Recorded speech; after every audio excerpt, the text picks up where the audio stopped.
कृष्ण भगवान की जय। उमापति महादेव की जय। अथ पुत्रदा एकादशी मातम।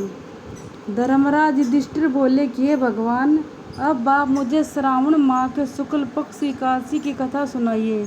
इस एकादशी का नाम तथा इसकी विधि क्या, सो सब कहिए। श्री मधुसूदन बोले कि हे राजन, अब आप शांतिपूर्वक श्रावण माह के शुक्ल पक्ष की एकादशी की कथा सुनिए। इस कथा के सुनने मात्र से वाजपेयी यज्ञ का फल मिलता है।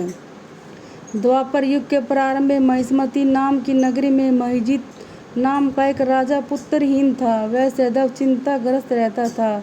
उसे वह राजा दुखदायी प्रतीत होता था, क्योंकि पुत्र बिना इस लोक और परलोक दोनों में सुख नहीं है। राजा ने पुत्र की प्राप्ति के लिए बहुत प्रयत्न किए, परंतु वह निष्फल हुए। जब वह राजा वृद्ध होने लगा तो उसकी चिंता भी बढ़ने लगी। एक दिन उस राजा ने प्रजा को संबोधन करके कहा कि न तो मैंने अपने जीवन में पाप किया और न अन्यायपूर्वक प्रजा से धन एकत्र किया है। न मैंने कभी देवता और ब्राह्मणों का धन छीना और न किसी की धरोहर ली है। मैंने प्रजा को सदैव पुत्र की तरह पाला है। मैंने अपराधियों को पुत्र और बांधों की तरह दंड दिए हैं। मैंने कभी किसी से राग द्वेष नहीं किया, सबको समान माना है। इस प्रकार धर्मयुक्त राज्य करने पर भी मैं इस समय महादुख पा रहा हूँ। सो क्या कारण है, मेरी कुछ समझ में नहीं आ रहा है। राजा महिजित की इस बात को विचारने के लिए मंत्रीगण आदि वन को गए। वहाँ वन में जाकर उन्होंने बड़े बड़े मुनियों के दर्शन किए। उस स्थान पर वयोवृद्ध और धर्म के ज्ञाता महर्षि लोमस के पास गए। उन सब ने जाकर महर्षि को यथा योग्य प्रणाम किया और उनके सम्मुख बैठ गए। उनसे विनय करके बोले कि हे देव, हमारे वो भाग्य हैं कि हमें आपके दर्शन हुए हैं। इस पर लोमस ऋषि बोले कि हे ब्राह्मणों, आप लोगों की विनय तथा आपके सद्व्यवहार से मैं अत्यंत प्रसन्न हूँ।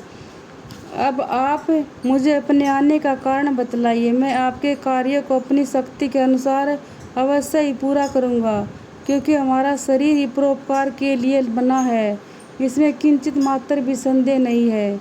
लोमस ऋषि के ऐसे वचन सुनकर सब बोले कि महर्षि, आप हमारी समस्त बातों को जानने को ब्रह्मा से भी अधिक हैं। महिष्मती नाम की पुरी में एक महिजित नाम का एक धर्मात्मा राजा रहता है। वह प्रजा को पुत्र की तरह धर्मानुसार पालन करता, परंतु फिर भी पुत्रहीन है।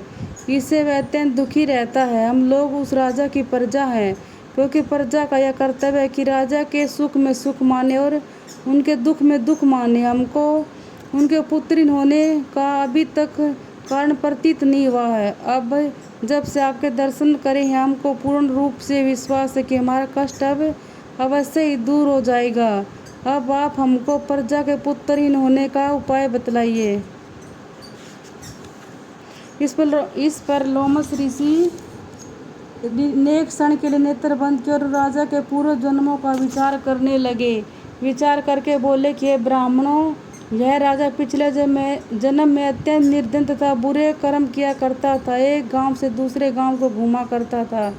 एक दिन ज्येष्ठ मास के शुक्ल पक्ष की द्वादशी के दिन, जो कि 2 दिन से भूखा था, दोपहर के समय एक जलाशय पर पानी पीने गया।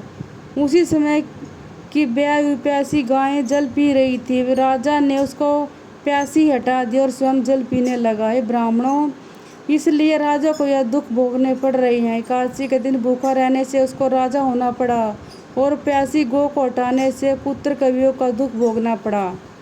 इस पर सब लोग बोले कि महर्षि, शास्त्र में ऐसा लिखा है कि पुण्य से पाप नष्ट हो जाते हैं, इसलिए कृपा करके आप राजा के पूर्व जन्म के पाप नष्ट होने का उपाय बतला दें, क्योंकि इस पाप के क्षय होने से पुत्र रत्न की उत्पत्ति होगी। ब्राह्मणों के ऐसे वचन को सुनकर लोमस ऋषि बोले कि हे ब्राह्मणों, यदि श्रावण माह के शुक्ल पक्ष की पुत्र एकादशी को तुम सब लोग व्रत करो और रात्रि को जागरण करो तो उस व्रत का फल राजा को प्रदान कर दो, तो तुम्हारे राजा को पुत्र रत्न पैदा होगा। मंत्री से सम्मत प्रजा लोमस ऋषि के वाक्यों को सुनकर प्रसन्नतापूर्वक अपने नगर को वापस आई। उन सब लोगों ने श्रावण मास के शुक्ल पक्ष की पुत्रदा एकादशी को लोमस ऋषि की आज्ञानुसार विधि पूर्वक व्रत किया और द्वादशी को उसका फल राजा को दिया। उस पुण्य के प्रभाव से रानी ने गर्भ धारण किया और 9 महीने पश्चात उनके एक अत्यंत तेजस्वी पुत्र रत्न उत्पन्न हुआ है राजन, इसलिए इस एकादशी का नाम पुत्रदा। जो मनुष्य पुत्र रत्न को प्राप्त करना चाहते हैं उसे इस एकादशी का विधि पूर्वक व्रत करना चाहिए। इस व्रत के प्रभाव से इस लोक में सुख और परलोक में स्वर्ग मिलता है। बोलो कृष्ण भगवान की जय, उमापति महादेव की जय। ओम नमो भगवते वासुदेवाय, ओम नमो भगवते वासुदेवाय, ओम नमो भगवते वासुदेवाय, ओम नमो भगवते वासुदेवाय, ओम नमो भगवते वासुदेवाय।